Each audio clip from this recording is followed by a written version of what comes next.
Olá, hoje nós teremos a continuidade da série Devir Infância. Como eu disse, é uma série que não tem um cronograma, ela é pura imprevisibilidade. Vale ressaltar que essa série, em grande medida, ela é dedicada à minha filha, Melissa, mas também tem muito a ver com essa nossa possibilidade de ativar e de experimentar esse devir infância, que é um devir para qualquer idade, na verdade. Hoje, especificamente também, eu estou testando um outro formato de vídeo. Hoje eu sou uma voz sem corpo, uma espécie de voz pura, de vocalização pura, mas o objetivo é de fato a gente focar no texto. E qual é o texto? Aproveitando o ensejo, o texto, o discurso das 3 metamorfoses, que se encontra no livro do filósofo alemão Friedrich Nietzsche, Assim Falou Zaratustra. Então a ideia hoje é fazer uma leitura e depois comentar algumas partes. O texto, ele basicamente, ele tem 2 laudas e um pouquinho mais, praticamente uma folha de frente e verso, mas tem muita coisa para ser extraída, muitos detalhes, muitas nuances. Então, nesse sentido, eu vou tentar me voltar para algumas partes, Não é o objetivo de interpretar cada palavra, cada parágrafo. Seria a leitura mais interessante. Aliás, em algumas oportunidades já fiz isso aqui no canal, em alguns cursos. Tem no primeiro curso, que ele está em áudio, aqui mesmo no canal, eu trabalhei com o texto do Ler e do Escrever, que está também na primeira parte. E em 2022, no curso Por uma Vida Filosófica, eu trabalhei a questão dos grandes acontecimentos, está na segunda parte. O primeiro curso que eu falei anteriormente, ele era voltado para literatura, literatura e filosofia, invenção de novos modos de existência, que tem a ver muito com a questão da leitura e da escrita, Literatura, essa máquina literária, tem a ver com essa potência do escrever e do ler também. Então, mais uma vez, é por isso que eu estou aqui reforçando a ideia de privilegiar o texto. Então, acompanhe essa voz que vos fala. Bom, eu vou começar lendo o texto na íntegra e, posteriormente, eu vou comentando algumas partes. Como é a primeira vez que eu faço nesse formato, esse tipo de compartilhamento, talvez a gente tenha alguns problemas. Eu vou tentar resolver para que esse texto não suma, mas de qualquer maneira, esse texto vai estar também na descrição do vídeo. Então, vocês podem acompanhar por lá também, se for o caso. Mas tem um livro, quem tiver o livro, Assim Falou Zaratustra. A tradução que eu estou utilizando é do Paulo César de Souza, da Companhia das Letras. Tem a edição de bolso também.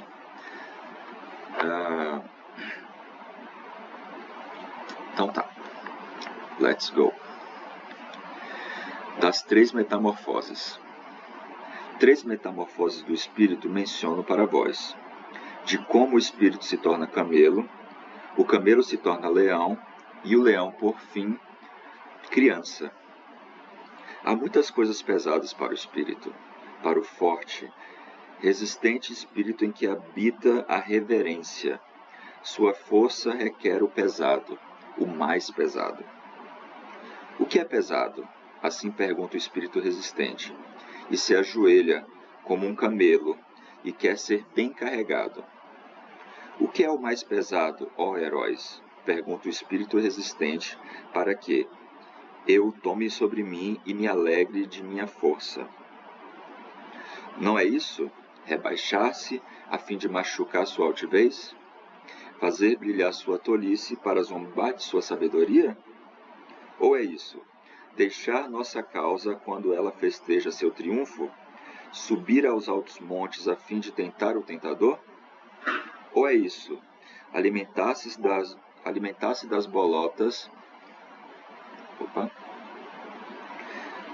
alimentar-se das bolotas e das ervas do conhecimento e pela verdade padecer fome na alma? Ou é isso, estar doente e mandar para casa os consoladores e fazer amizade com os surdos que nunca ouvem o que queres? Ou é isso, encontrar em água suja, se for a água da verdade, e não afastar de si as frias rãs e os quentes sapos? Ou é isso, amar aqueles que nos desprezam e estender a mão ao fantasma quando ele quer nos fazer sentir medo? Todas essas coisas mais pesadas o espírito resistente toma para si. Semelhante ao camelo que ruma carregado para o deserto, assim ruma ele para o seu deserto. Mas no mais solitário deserto acontece a segunda metamorfose. O espírito se torna leão, quer capturar a liberdade e ser senhor do seu próprio deserto.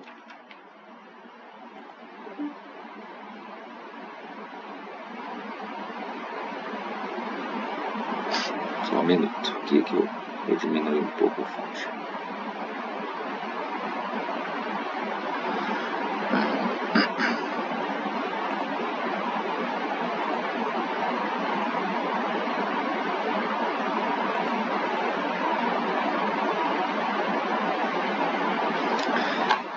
Continuando. Ali procura o seu derradeiro senhor, quer se tornar seu inimigo e derradeiro Deus, quer lutar e vencer o grande dragão. Qual é o grande dragão que o espírito não deseja chamar de Senhor e Deus? Não farás, chama-se o grande dragão, mas o espírito do leão diz, eu quero. Não farás, está no seu caminho, reluzindo em ouro, um animal de escamas, e em cada escama brilha um dourado, não farás. Valores milenares brilham nessas escamas, e assim fala o mais poderoso dos dragões. Todo o valor das coisas brilha em mim. Todo valor já foi criado, e todo valor criado sou eu. Em verdade, não deve mais haver eu quero. Assim fala o dragão. Meus irmãos, para que é necessário o leão no espírito? Por que não basta o animal de carga que renuncia e é reverente? Criar novos valores. Tampouco o leão pode fazer isso, mas criar a liberdade para a nova criação. Isso está no poder do leão. Criar liberdade para si e um sagrado. Não também ante o dever. Para isso, meus irmãos, é necessário o leão. Adquirir o direito a novos valores, eis a mais terrível aquisição para um espírito resistente e reverente. Em verdade, é para ele uma rapina e coisa de um animal de rapina. Ele amou outrora, como que lhe era mais sagrado, o tu deves. Agora tem de achar delírio e arbítrio, até mesmo no mais sagrado, de modo a capturar a liberdade em relação ao seu amor. É necessário o leão para essa captura.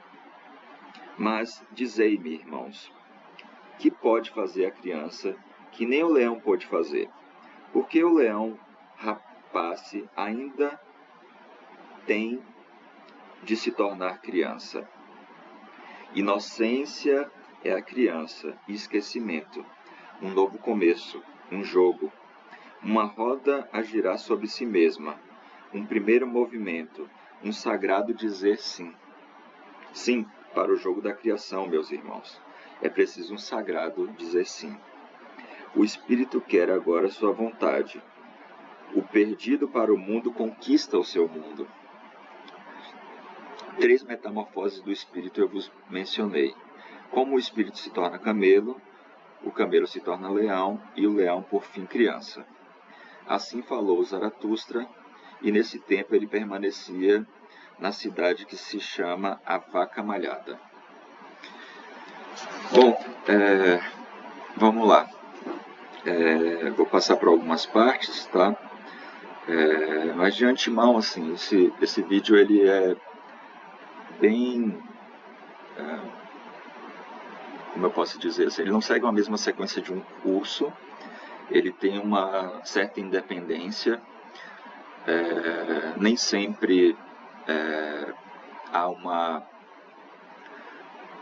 um desdobramento, um encadeamento, né, de clarificação de conceitos, apesar de que hoje eu vou tentar fazer isso, mas é algo muito mais da ordem da pura expressão, que nem sempre vem com uma interpretação e um sentido, né? Cabe também um sentido ao leitor, ao ouvinte, ao telespectador, né? Enfim, depende. Então, depende muito de como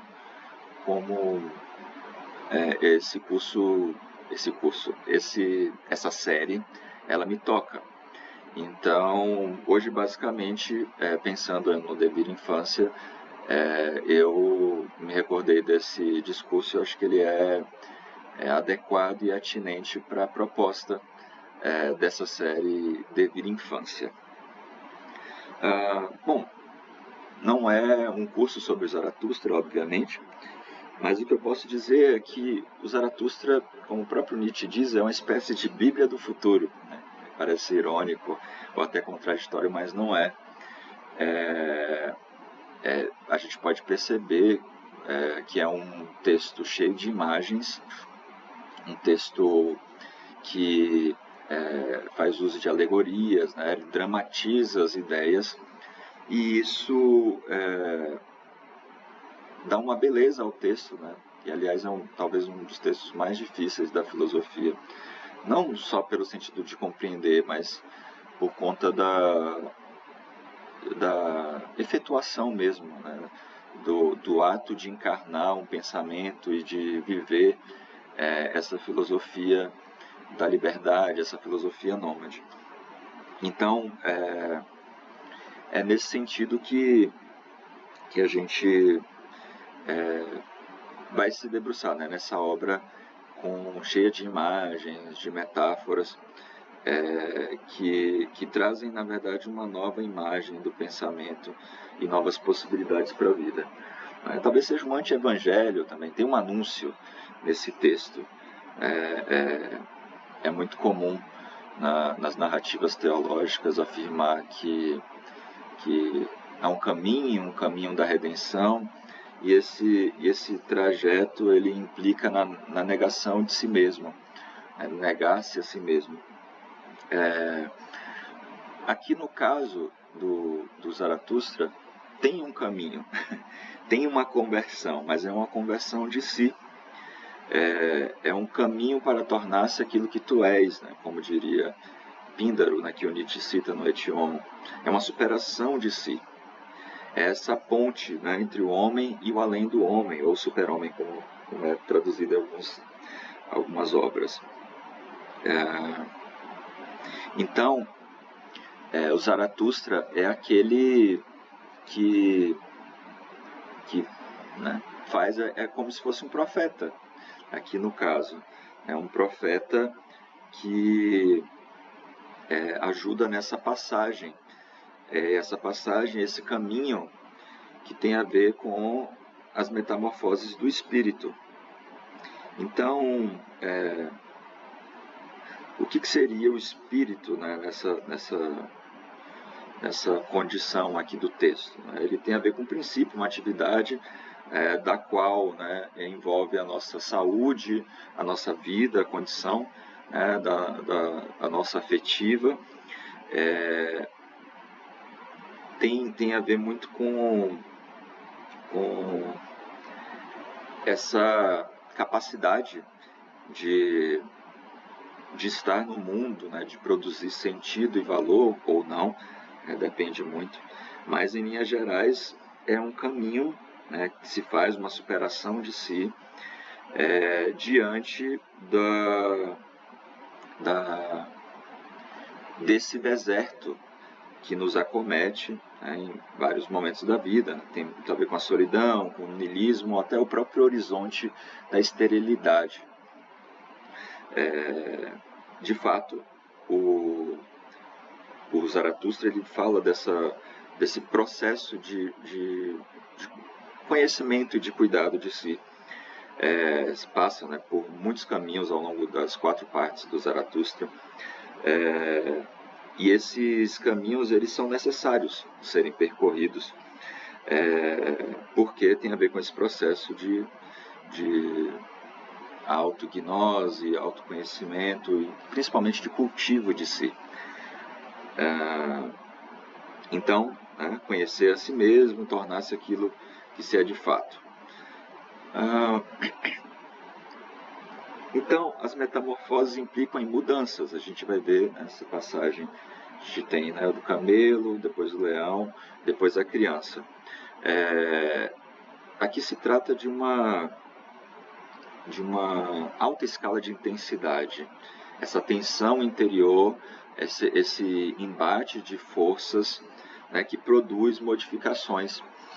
E, em resumo, né, aqui já de antemão, implica em produção de novos modos de sentir, de pensar e de avaliar. Essa é a tese principal né, para chegar a ideia e a proposta do texto, como da obra em si, do Nietzsche, e da própria ideia do devir infância. Então, produzir novos modos de sentir, de pensar, de avaliar, maneiras singulares, novos modos de vida, tudo que intensifica, que expande, que aumenta a vida é valor. Né? Então é o valor como uma condição da existência.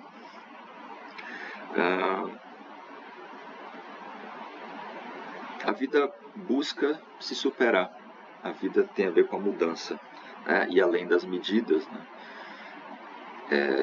Indo além de si própria, né? Dessa própria condição, desse estado existencial. É isso basicamente que envolve as metamorfoses do espírito, são essas etapas, esses estágios que não só a humanidade, o Ocidente atravessou, mas que pode ser a jornada individual. Ela tem a ver também com cada pessoa. Então, essa ideia, né, logo no início, o Nietzsche já diz, né, da proposta mesmo, dentre outras tantas, dessa obra. E aí, continuando, né, eu vou passar por algumas partes e aí a gente vai comentando o que for necessário. Então, 3 metamorfoses do espírito menciono para vós, de como o espírito se torna camelo, o camelo se torna leão, o leão por fim criança. Há muitas coisas pesadas para o espírito, para o forte, resistente, espírito em que habita reverência. Sua força requer pesado, mais pesado. Então, que a gente já começa a falar da primeira metamorfose do espírito, a transmutação do espírito, que concerne ao próprio camelo. É aquele que é resistente, que é reverente, que é obediente, servil, e que carrega o peso. Qual o peso? O peso dos valores estabelecidos. O que é pesado? Assim pergunta o espírito resistente, se ajoelha como um camelo e quer ser bem carregado. O que é o mais pesado, ó heróis? Pergunta o espírito resistente, para que eu tome sobre mim e me alegre de minha força. Então ele vê a alegria no fato de seguir valores estabelecidos, transcendentes, de uma heteronomia, que é a norma, a lei derivada do outro, do fora, E a gente vai chegar, né, nesse ponto. O que é esse fora que determina a vida do camelo? Não é isso. Rebaixar-se a fim de machucar sua altivez? Fazer brilhar sua tolice para zombar de sua sabedoria? Aqui é o princípio da humildade, né? Os humilhados serão exaltados. Tem a ver com essa condição aqui, né? de se dobrar, de se ajoelhar, de se humilhar. A humilhação aqui é uma virtude, é um valor também ser carregado. Ou é isso, deixar a nossa causa quando ela festeja seu triunfo, subir aos altos montes e tentar o tentador. Enfim, não está inteiro na vida. A abstenção, a ascese, a negação da vida e não querer aproveitar, não afirmar o corpo, né? Desprezar o corpo aqui no caso. Então, por que deixar isso? Né? Por que deixar de festejar o seu triunfo? Por que negar a vida como um todo? Subir a altos montes a fim de tentar o tentador. Né? O tentador é do obstáculo, é do mais difícil, do inalcançável,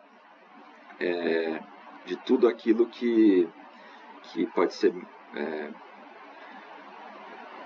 mórbido, sombrio, imbatível, o espírito de gravidade, o pesadume, né? Aquilo que rebaixa a existência, aquilo que oblitera o desejo, né? Comalta os fluxos de vida, né? de intensidade. Então, por que tentar isso? Né? Porque se expor àquilo que é perigoso, aquilo que pode, inclusive, te destruir. Aqui também, claro, Nietzsche é um grande conhecedor da Bíblia e ele faz essa provocação aqui também, né? Claro que a obra do Zaratustra ela é polissêmica, dá para ter várias leituras, várias camadas, nuances se desdobram a cada leitura, né? Quando eu retomar esse texto, vocês também, ele vai ter sempre novas nuances, novas camadas, sedimentações, fluxos.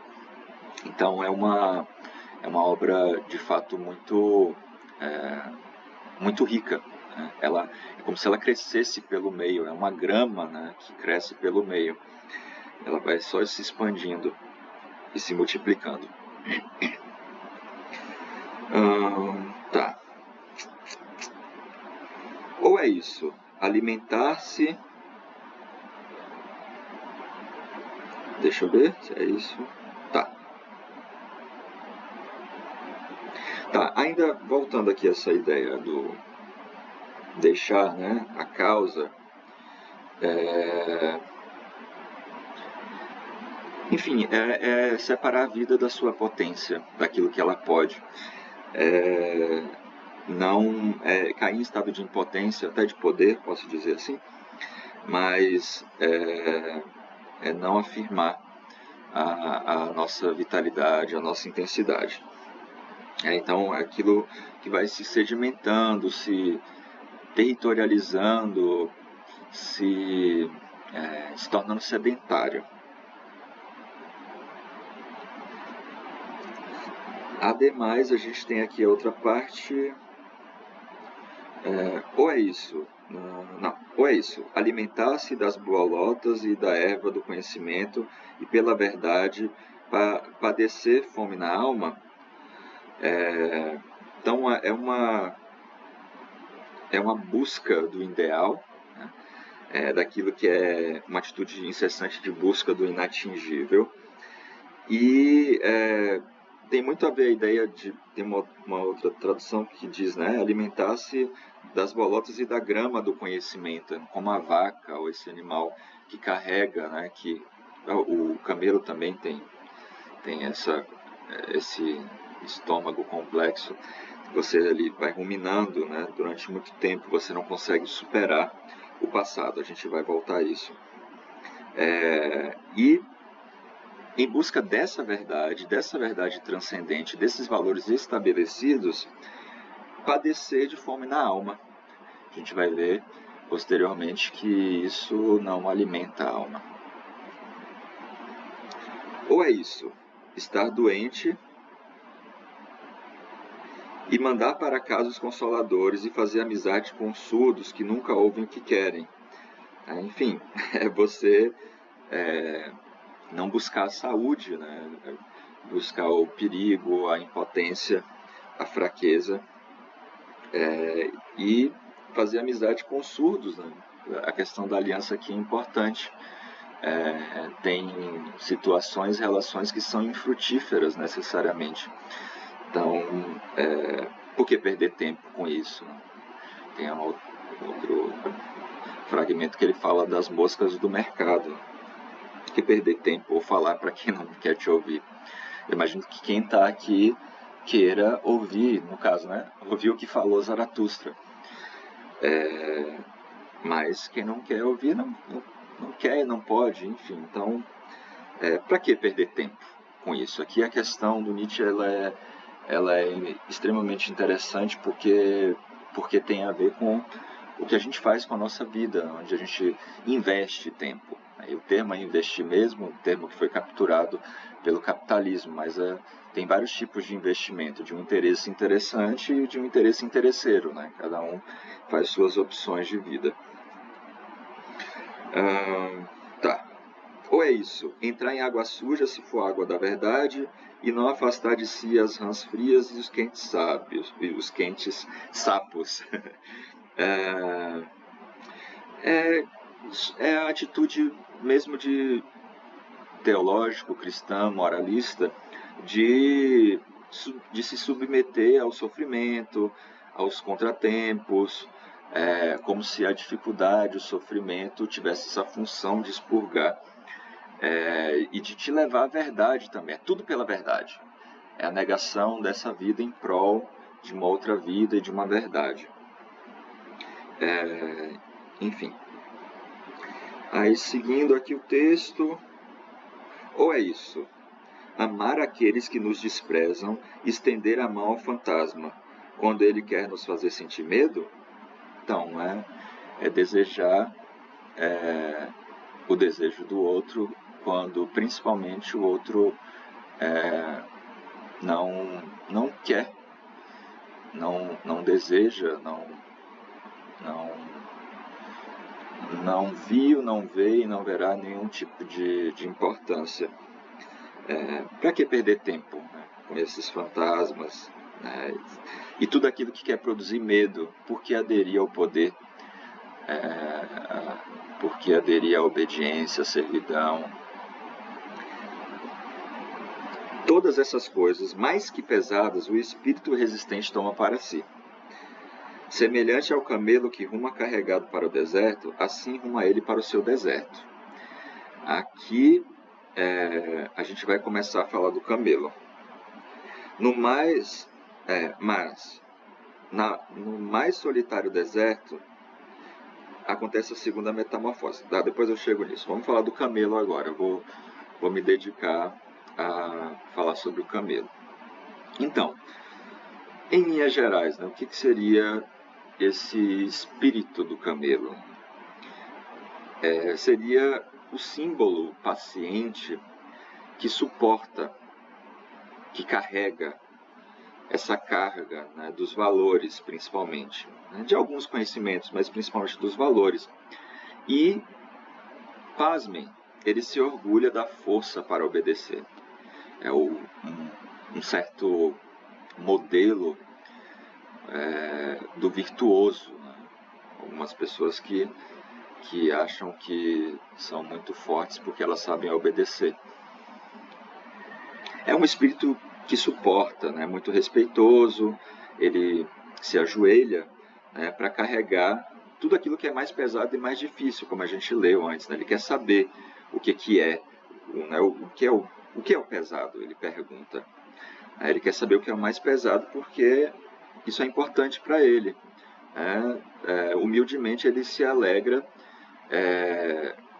através dessa prova de sacrifício, de penitência, de abnegação, de renúncia.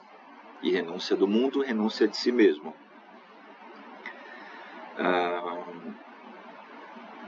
Isso tem muito a ver com algumas características cristãs, né? Os humildes serão exaltados, a contenção, né, de alguns afetos, de alguns desejos, essa busca ascética pela verdade, pelo conhecimento, e assim como eu posso dizer, essa vivência deliberada da dor e do sofrimento como vias privilegiadas de acesso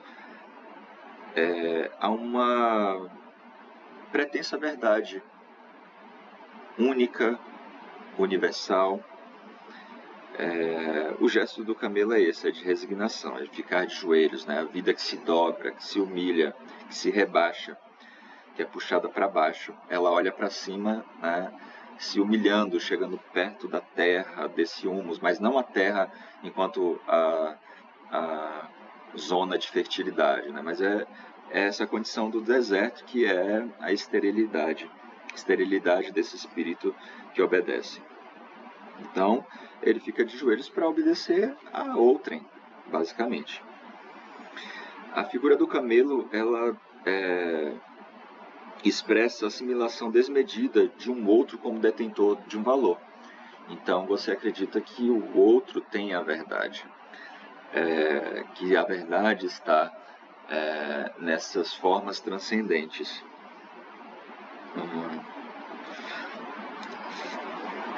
E aí, bom, vamos falar ainda dessa carga, né? Esse espírito, ele suporta uma grande carga, né? Ele até reclama, mas ele assume isso. Tem um lamento desse tipo de espírito, mas ele diz sim, né? O camelo diz sim, ja, no alemão, né? Mas na verdade é um falso sim. É um falso sim à vida, né? É uma caricatura, é uma inadequação com relação à afirmação da vida. Ele quer carregar, suportar, ele precisa disso. Tem pessoas que querem regras, fórmulas, preceitos, né? Me diga qual é o sentido da vida. Eu preciso que alguém me diga qual é o sentido da vida. Então, esse é um modo de existência que muitas pessoas buscam, reproduzem. Então, ele quer carregar. Esse é o seu experimento essencial, né? Ele pode conhecer melhor esse princípio se ele se arriscar nessa tentativa sempre de carregar o mais pesado, né? O mais pesado dos pesos. Ele quer saber as histórias de sofrimento, de dor, de renúncia, lhe causam tesão. Há um prazer naquilo que é a negação da vida. Como você pode negar? Como você conseguiu resistir à tentação? Então isso se torna uma virtude. É como se fosse uma certa coragem, né? Humilhar-se para ferir o seu orgulho. Essa é a virtude, né? As virtudes da humilhação. E a coragem aqui, a coragem de dar outra face, de se humilhar. Né? De se humilhar para que posteriormente, numa além-vida, na cidade de Deus, no céu, no paraíso, onde quer que seja, aqui haja assim a exaltação. Então, né, a submissão e a humilhação são formas de exaltação. Como eu disse antes, o camelo corresponde a um momento de heteronomia absoluta.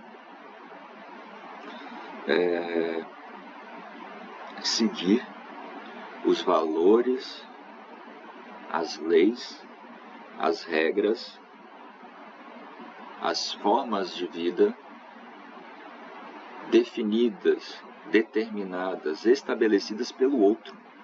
É o outro que diz o que eu devo fazer. É o outro aqui, pensem da maneira mais ampla possível. Mas é a heteronomia.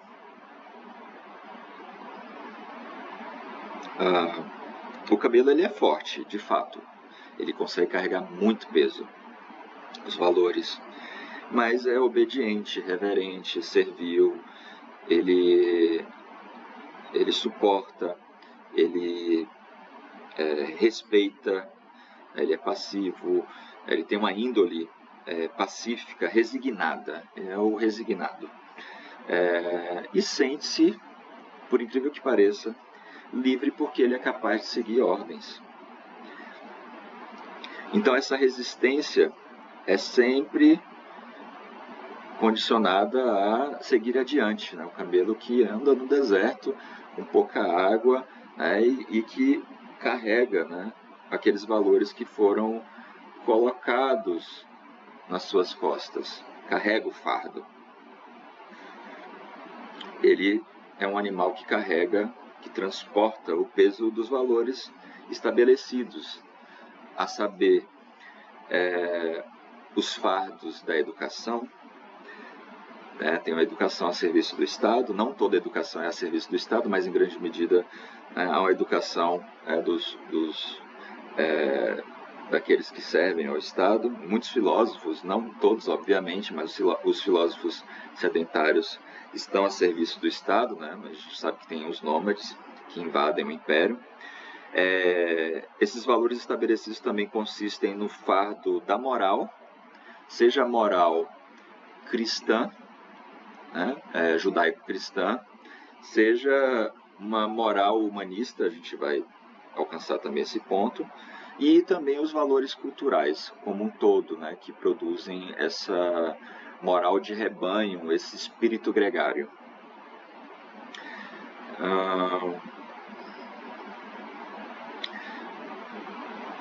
Nesse sentido, o camelo ele carrega valores transcendentes, metafísicos, que lhe foram impostos. Nesse caso, da onde vieram esses valores? O Nietzsche fala sobre um dragão. O dragão ele representa a moral social, o Estado, o poder opressor, a própria heteronomia, as leis também, né, os dogmas religiosos. E tudo isso produz, né, coação, lei, necessidade, consequência, finalidade, julgamento da vida, bem e mal. E aí tem uma passagem, voltando aqui ao texto, quando ele vai falar sobre o dragão, e aí ele diz, né, o dragão, ele carrega valores milenares,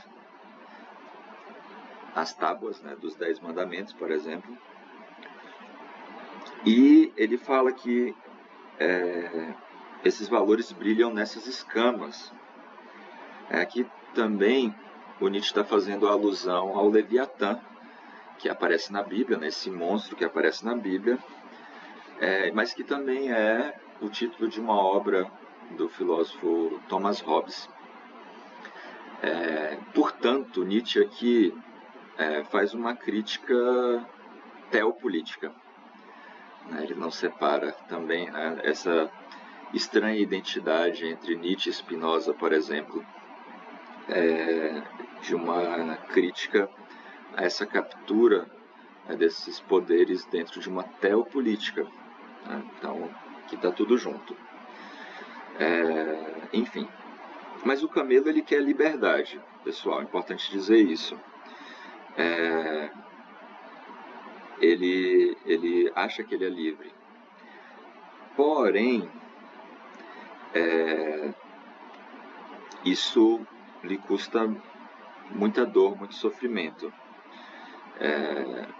Ele acha que tem a verdade, que é a verdade, né? Ele se alimenta dessas ervas daninhas, dessas bolotas, dessas gramas, etc., para tentar saciar a alma. Tem algo aí que quer alguma coisa, né? Mas que é, digamos assim, presa, negada, recalcada. Então, essa vontade de submissão, de rebaixamento, de humilhação, de fazer, né, brilhar, ele diz aqui, né, como ele fala, fazer brilhar sua tolice, zombar de sua sabedoria, por mais atrozes e vis que sejam essas condições, isso para ele é força. Sujeição e obediência é o seu lema. Só que aí ele vai para o deserto, né? E aí ele começa a perceber que isso não alimenta a sua alma. E o deserto aqui é o niilismo, é a solidão. É importante falar sobre o niilismo o seguinte, existem 4 tipos de niilismo. O niilismo negativo, que é aquele que nega a vida em favor de uma outra vida. Aqui a gente pode exemplificar com o cristianismo e o platonismo. São 2 formas de negar essa existência em prol de uma vida suprassensível, de uma vida além da morte. Se acredita numa vida após a morte. É engraçado, né? Para algumas pessoas acreditam na vida após a morte. Outras, raras, poucas, loucas talvez, acreditam na vida antes da morte. E é esse o caminho aqui que o Zaratustra está apontando. Mas nesse caso do niilismo, que é um nada de vontade, uma negação, uma depreciação da vida, o que se nega é essa vida, esse corpo, um mundo sensível, no caso do Platão, e se afirma um mundo verdadeiro, um mundo inteligível, o mundo do plano das ideias. Ou o céu, em detrimento da terra, né, a corrompida, enfim. Então, esse é o primeiro tipo de niilismo, o niilismo negativo.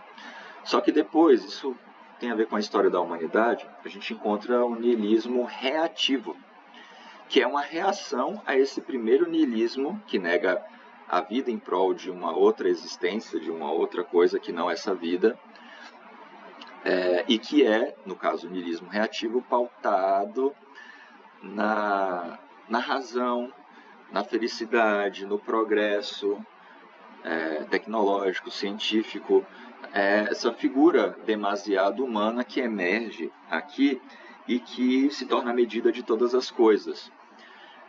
É uma negação dessa primeira, uma reação, na verdade, a essa primeira forma de niilismo. Só que, tanto na humanidade quanto no processo individual, Nietzsche fala disso também na sua existência, a gente tem que passar por esses processos nihilistas aí,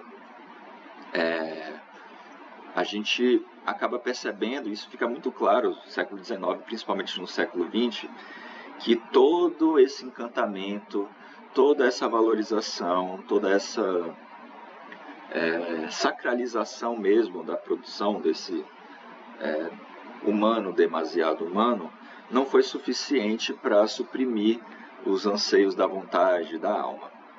E aí o que acontece? Né? O espírito ele cai numa condição de um niilismo passivo, onde nada mais faz sentido e valor. Aqui, inclusive, você para de acusar, você não acusa mais ninguém. Tudo perdeu sentido, a vida, seja a vida transcendente, religiosa, de uma moral pré-estabelecida, ou seja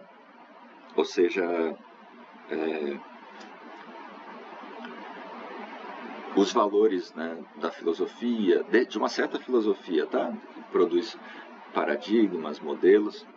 A filosofia ela é múltipla. De uma certa ciência também, né? Existem ateus, por exemplo, que são crentes na ciência.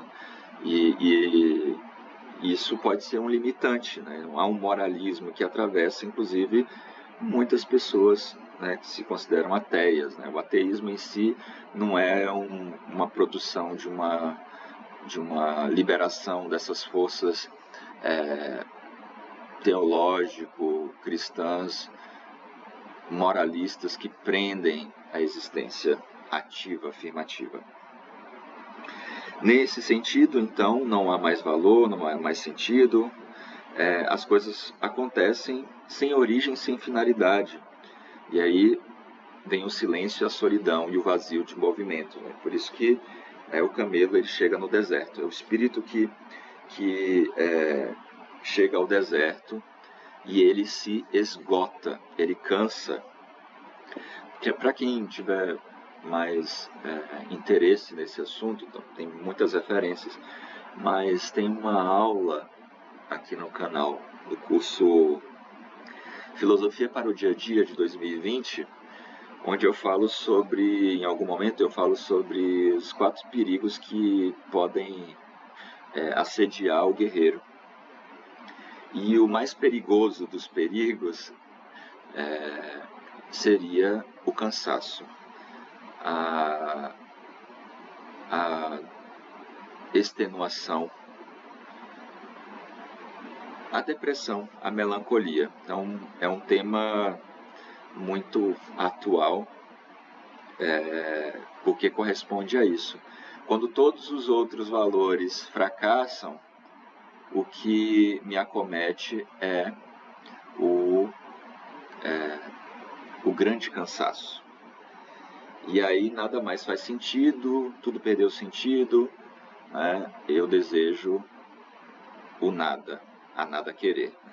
É diferente, eu desejo nada. Bom, vamos lá, continuando aqui.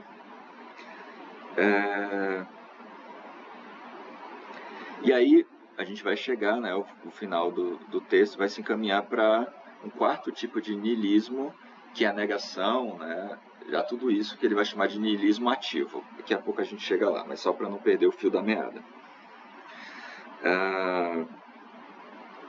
Enfim, essa é a tendência do camelo, né, dessa servidão. Antes de entrar literalmente nesse deserto, isso está em outra obra, na Genealogia da Moral, alguns remédios, né, propostos pelo sacerdote, né, dentro de um ideal ascético. Eu vou falar exclusivamente de 2, mas a gente tem mais, só para a gente entender e fazer uma ponte com o nosso presente, porque acho que isso é um tema urgente. O primeiro remédio seria uma atividade maquinal, uma espécie de automatismo, de viver no modo, né, automático, em outros termos, manter-se ocupado, manter a consciência ocupada, cabeça vazia, oficina do diabo, coisas desse tipo, né, essas superstições e tolices. Essa é a forma, a meditação do sacerdote para combater esse grande cansaço. É daí que vem o termo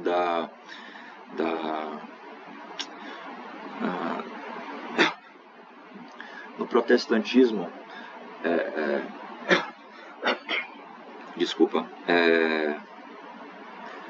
a ideia de que o trabalho enobrece o homem,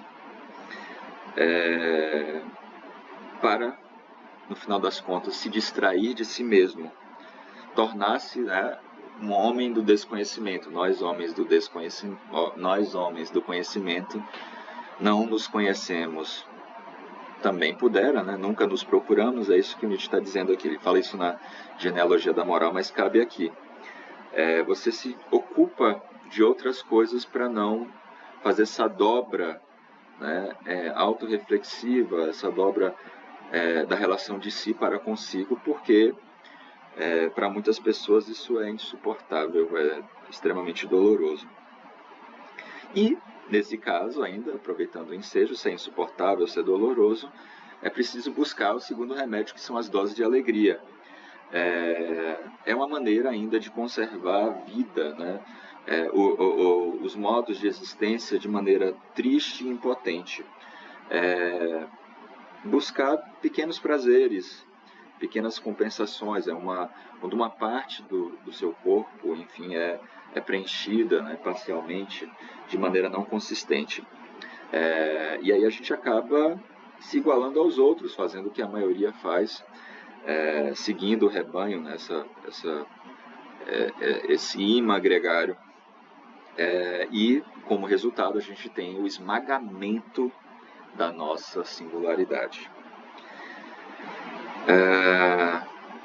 Isso não é uma cura, né? Isso só faz conservar esse modo de existência impotente, né? Pautado em meios quereres, em finalidades, né? Nesse sentido, a moral cristã e uma certa moral filosófica, alguns preceitos até científicos, não todos, obviamente, eles são um obstáculo para essa cura, já que a gente está falando desde o início, né? Essa metamorfose do espírito. O espírito é isso, né? Aquilo que consiste na nossa subjetividade. Fazer essas atividades que são contra a natura, elas entorpecem, né? Elas desviam nos desviam e nos afastam do aumento da potência. Deixa eu ver se tem mais alguma coisa, acho que não. Só para fechar ainda, né? Só mais um pouco ainda, eu acho que a gente tem... Vamos falar ainda desse esmagar a singularidade. Então, diante do cansaço, né, dessa experiência do sem sentido, desse tormento, que a gente já não acusa mais ninguém, né, talvez até a autoculpabilização aconteça, que é um outro processo, mas esmagar as nossas singularidades é a razão do sofrimento. Essas forças de criação, a nossa vontade de potência, essas forças elas são interiorizadas, recalcadas. E esse processo de recalcamento dos instintos é extremamente violento. Um animal que se bate, né, nas grades, Nietzsche vai dizer isso em outro lugar, se julga e se pune, e se torna o juiz e o policial de si mesmo. Esse é o ponto. O camelo ele carrega valores, então valores estabelecidos, então o passado justifica a sua passividade. Em outros termos, ele é um animal ressentido. Ele não consegue elaborar o passado, ele está preso ao passado, ele não consegue eliminar o passado. Então ele é um espírito de vingança também, ele perde tempo com o passado. Enfim, tudo isso é muito cansativo, né? É extenuante. E aí, portanto, a gente vai ter um cansaço. E esse animal, o camelo, ele vai para a sua solidão, para sua condição nihilista, agora passiva, essa solidão enquanto abandono, enquanto ausência de sentido, de valor, ausência de origem, de finalidade, né? Esse é o limiar, né? Que é importante, né? Chegar um momento e falar assim, nada disso deu certo, e agora? Aí agora, né, no texto, no mais solitário deserto acontece a segunda metamorfose. O espírito se torna leão, quer capturar a liberdade e ser senhor do seu próprio deserto. Vamos lá. Então, o leão aqui no caso é o símbolo da potência, do dizer não, o não sagrado a esses valores estabelecidos, transcendentes. Né? Há uma altivez, uma majestade, uma independência aqui no leão. O leão ele insurge contra essa atitude submissa do camelo, né? Essa carga dos deveres, né? do que se deve carregar, daquilo que oprime a existência, que comanda a vida. Na luta pela conquista de sua liberdade, ele vai se encontrar com um dragão, o dragão do tu deves, ou não farás, tanto faz aqui, o tu deves ou não farás, são mandamentos, né? Os 10 mandamentos eles partem desse princípio, né? Em resumo, o que você deve e o que você não deve fazer. Isso que é se tornar, entrar na qualidade de derradeiro Senhor e Deus da vida de muitas pessoas. Deus no sentido geral aqui, né? se apresenta como um representante milenar, né? Aqueles valores milenares. Só que o leão ele responde não a esses valores, não quer carregar esse jugo pesado e quer há um afã de tentar expandir suas possibilidades criativas. Então o leão ele afirma, né, eu quero, é a vontade, né? Eu quero reconectar a vida à sua potência, é o não sagrado, a todo dever. Então, nesse sentido, o leão ele vai de encontro aos valores mencionados no texto e na história da humanidade, principalmente no Ocidente. Nesse sentido, o leão ele quer sua própria liberdade, né? O texto fala claramente sobre isso. Ele quer sair da condição de heteronomia para autonomia. Então, é preciso ser forte para dizer não. Contra a moral, o leão ele é capaz de se impor, né, com eu quero, contra essa imposição moral do tu deves ou não farás. Essa força ela é necessária para seguir, enfim, né, nosso coração, né, onde está o nosso desejo. Essa é a força do leão, né? O leão tem a força que o camelo não tem. Se trata de um animal de rapina, é um animal de caça. Ele não é passivo, não é abnegado, não é obediente. Ele, de fato, ele destrói essa negação. O querer a vida é uma destruição. O Nietzsche fala muito desse movimento, né? Para construir um santuário é preciso destruir um santuário. Não é radical, não é reforma, não é transformação. Por isso que o texto fala sobre as metamorfoses do espírito, mas a gente pode traduzir também como as transmutações do espírito, que é diferente de transformação. O leão ele se desvencilha dos fardos, ele não carrega o peso. É o sentido da liberdade dele, né? Dizer não a isso. Então, há uma revolta, né? uma luta nessa vontade de vencer, mas não é suficiente, porque ele se limita ao dizer não, né? Uma liberdade que diz não. Quando a sociedade, os valores transcendentes dizem, né, deves ou não farás, ele diz não a isso. Então, tem uma importância e uma riqueza, né, eu farei, de desafiar esse dragão, o Senhor dos Valores, e que personifica toda essa proibição, para criar uma liberdade em si sagrada, criar, na verdade, condições de possibilidade para essa liberdade. Então, nesse processo, né, de liberdade enquanto transmutação, a destruição ela é importante, né? Quebrar os ídolos de pés de barro. Então, nesse sentido, apesar disso tudo, o leão ainda não pode criar valores.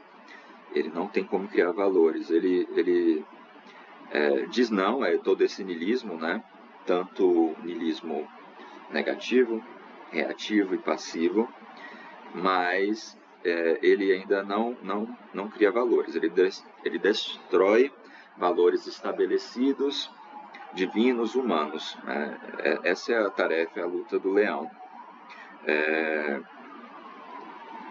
Só que é como se ele dissesse não. É uma liberdade, é uma luta, na verdade, contra algo, contra alguém.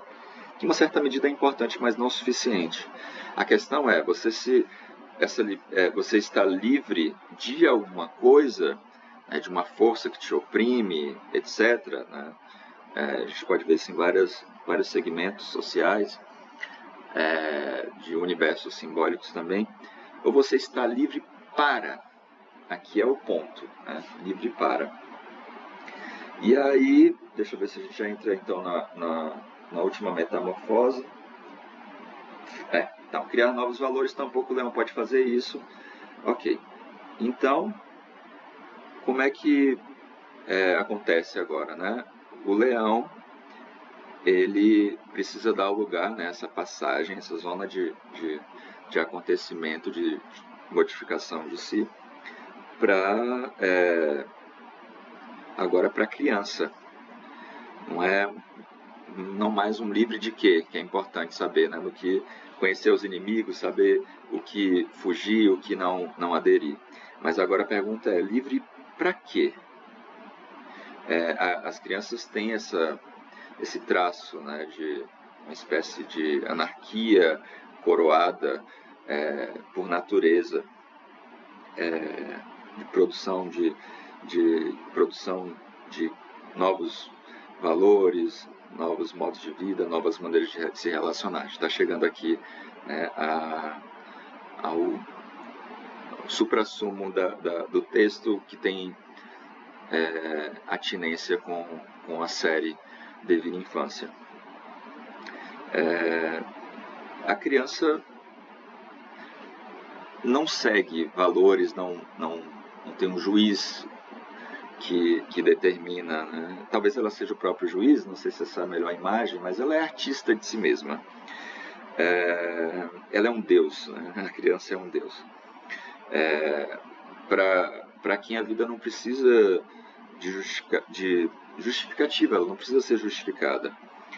A vida é essencialmente justa para a criança. Então, é um jogo da liberdade, né, da criança com esse espírito lúdico, né, de mergulhar na existência sem prejugá-la, sem depreciá-la. A criança vive, né, na sua pura inocência. Essa é a atividade criadora, né, o símbolo dionisíaco é a própria brincadeira, que aliás é algo muito sério para as crianças. O brinquedo para a criança, ele tem um fim em si mesmo. Não há algo que lhe seja extrínseco. Não há uma teleologia ao brincar. O trabalho, por outro lado, é extrínseco. Você faz algo que a maioria das pessoas não gosta para que no final do mês você receba um salário. Então é pautado na finalidade. Na ludicidade, a finalidade é imanente, é um fim em si mesmo, digamos assim. Não tem essa atividade criadora da criança, não tem porquê, não tem, né, finalidade, objetivo, pelo menos de maneira geral. A brincadeira é livre porque não é determinada, não é imposta por um outro, né? Basta conviver com uma criança e você vai ver como ela consegue, né, produzir essa anarquia nas relações, na verdade uma horizontalidade nas relações.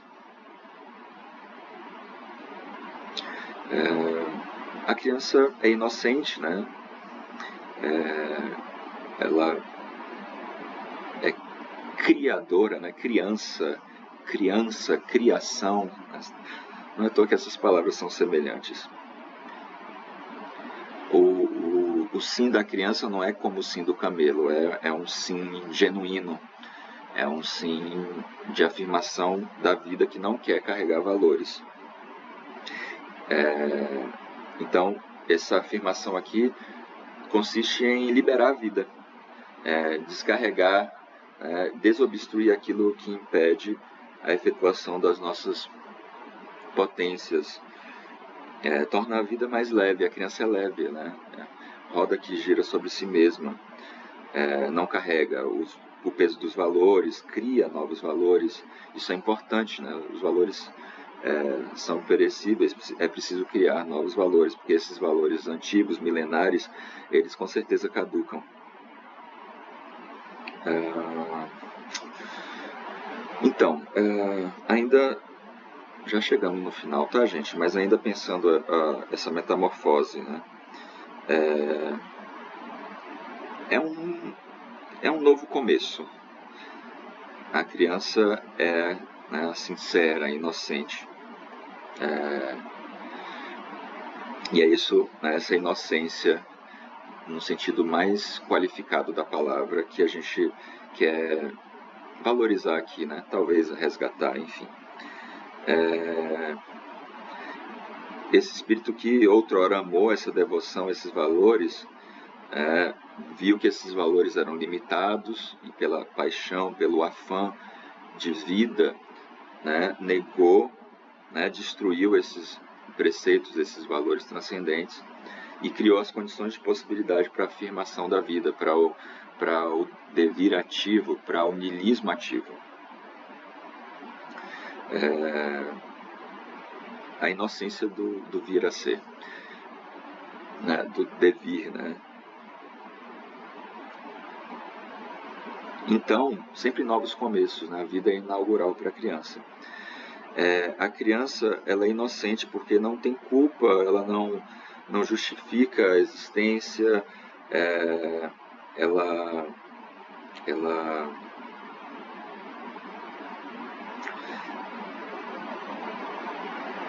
não se sente culpada. Essa é a ideia da inocência. Seguindo além do texto, a criança ela tem essa qualidade aqui no caso, não desconsiderando a memória, a mnemotécnica, mas em algumas situações o esquecimento é valor, é virtude, aqui no caso do Nietzsche. Porque é através do esquecimento que a gente não se ressente. E, enfim, todo esse tema do ressentimento também está em algum curso, acho que curso de 2021, Vida como Obra de Arte, eu falo bastante sobre isso, a dor, o ressentimento. Então a criança não é ressentida, ela não sofre com o passado, ela não perde tempo e energia para se vingar. Ela consegue elaborar. Você tem uma situação, você chama a atenção da criança, minutos depois ela vem te abraçar como se, entre aspas, nada tivesse acontecido. Ela não rumina, o espírito de vingança não te toma, não a toma, no caso.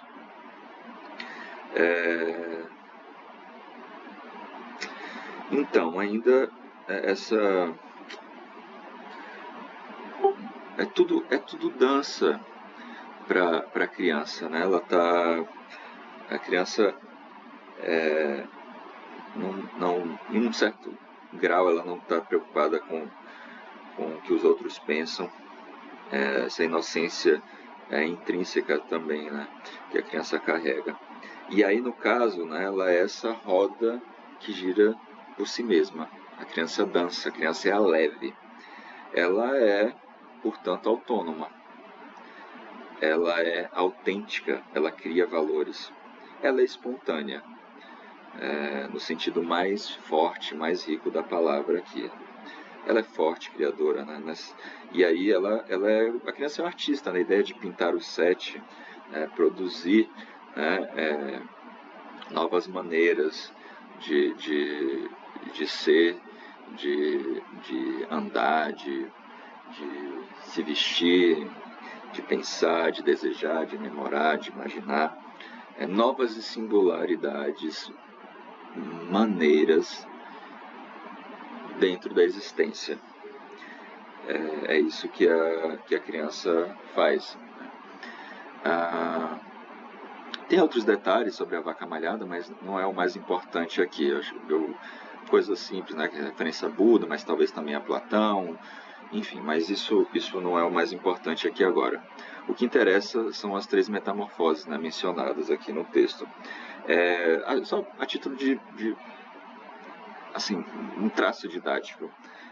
Esses cortes, camelo, leão, criança, eles são relativos.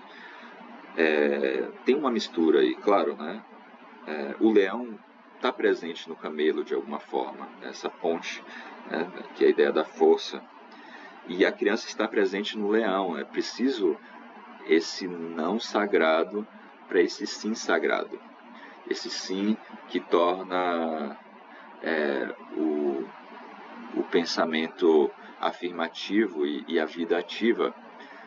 Depende dessa destruição e dessa construção.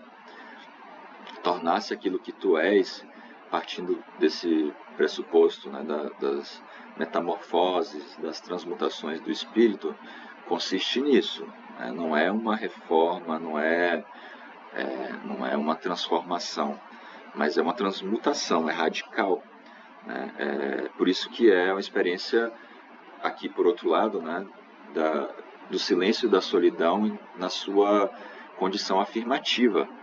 O silêncio e a solidão aqui não são um fardo, não é um abandono, mas é a condição de possibilidade, a condição de existência para transmutação, para superação do homem, de todas as formas aqui, né? Esse humano demasiado humano também, e a produção desse além-homem, não deixar adulterar essa criança que há em nós. Esse é o devir infância em uma de suas facetas. Ok? Obrigado e até a próxima.